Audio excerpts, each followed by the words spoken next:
Happy is he to whom the memories of childhood bring only fear and sadness. I know not where I was born. I remember only this castle, infinitely old and infinitely horrible, full of dark passages and dismal, high-ceilinged chambers. The stones in the crumbling corridors seemed always hideously damp, and the smell everywhere, coming up out of the deeper passages from the remains there. The generations of bones had led endlessly down into the earth.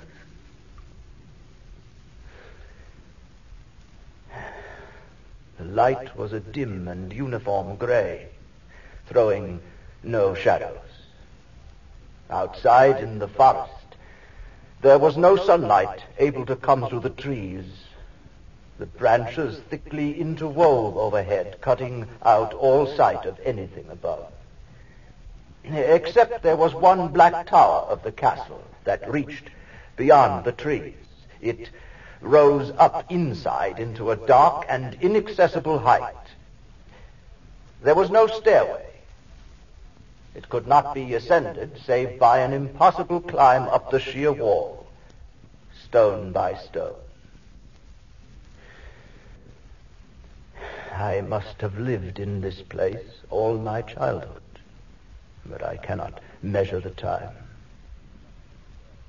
Someone must have cared for my needs, yet I cannot recall any person except myself or anything else alive.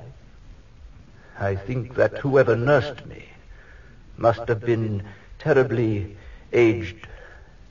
My first conception of a living person was of something distorted, shriveled, decaying. I remember there was such a corpse. I often went to it with a feeling of reverence and attachment.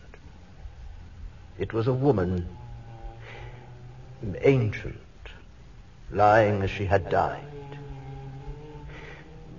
partly eaten around the throat and chest, the terrible gesture of horror in her sprawled position and opened mouth.